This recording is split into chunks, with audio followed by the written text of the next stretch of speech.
everyone, it's Nicole Nowosad here today for Designed with Video, and today we're going to talk about circle punches and creating your own patterns. So there's many different ways you can use a circle punch, and creating your own pattern paper background is just one of those ways.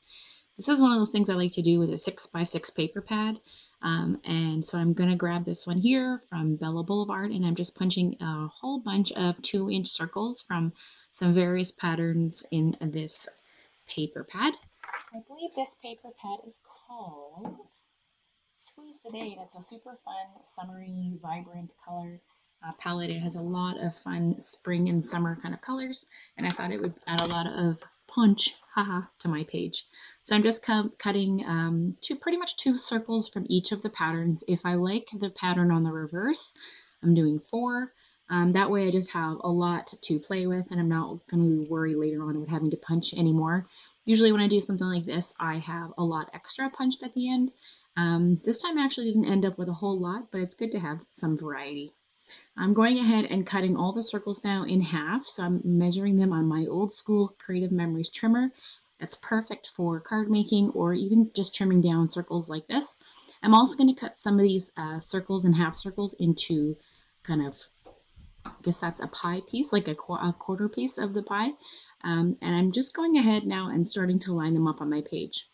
I was inspired by a piece of modern art that I actually saw on Pinterest to do this, and in the design it had circles and half circles and quarter pieces kind of all lined up on a piece of fabric actually, and so I thought that would be kind of fun to make on a background. So I decided to start in the corner with one of those quarter pieces and then just started lining up the half circles beside it as I went.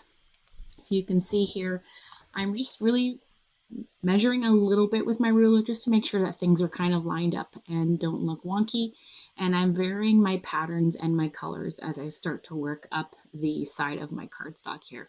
And I'm using white cardstock because I am using quite a bit of pattern and color, and I don't want that to compete with my background. So I am doing that.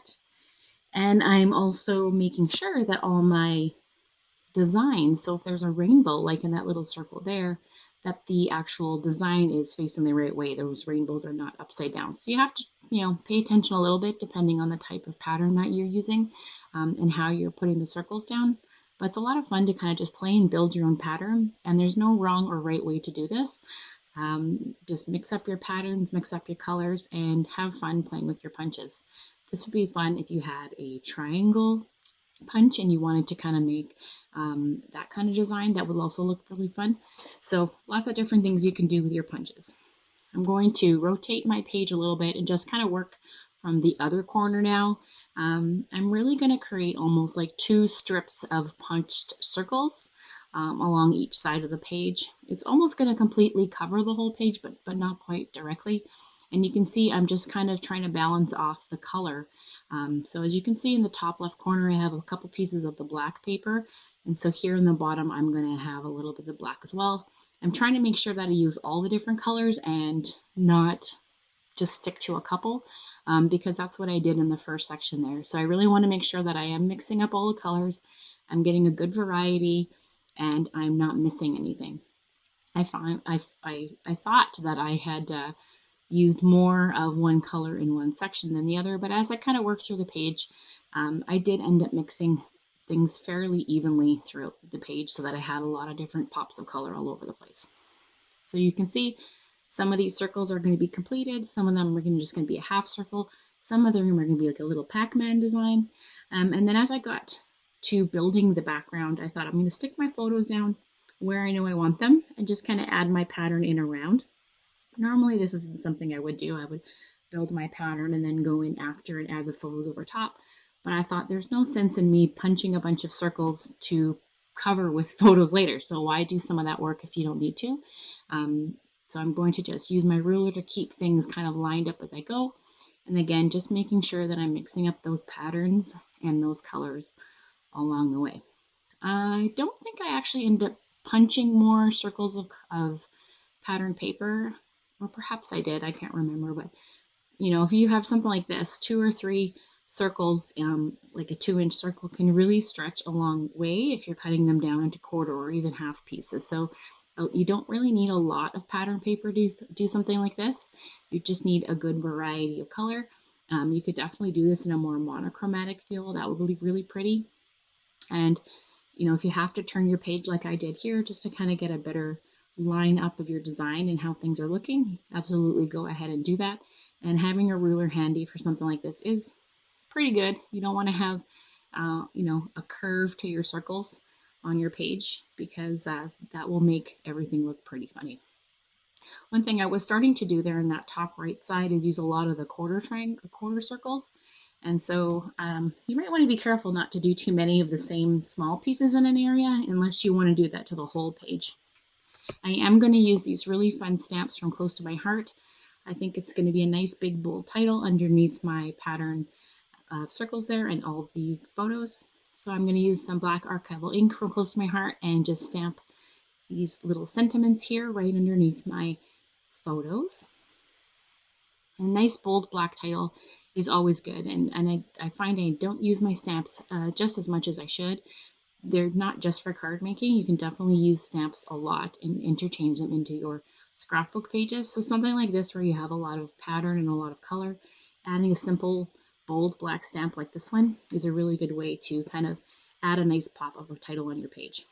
Now, I'm not a super proficient stamper, and I'm stamping on textured cardstock, so my stamped image didn't go really well, and I didn't use a MISTI, so I just went in with a black journaling marker here and kind of colored in the areas where the stamp didn't quite take as you probably would want it to. And so that's just a little tip if you are not like a proficient stamper. Sometimes that can work on a bolder stamp like that. Now, I don't want to add a ton of embellishing to this page, but I definitely still need to have something. When you have a lot of pattern and color like this, you don't want to go too overboard by adding too many things, but you definitely want to add some things. If you left it just like it is, you really don't have, there's not a lot of dimension or texture on this page right now. Everything is pretty flat. It's all just pattern paper on the background. So I thought it would be interesting to add some of these journaling cards from the 6x6 paper pad. So I'm just trimming those down, and I'm going to add machine stitching to one of them. And I'm going to layer those underneath my title, and they kind of have some sentiments there that tie into the FYI little known fact.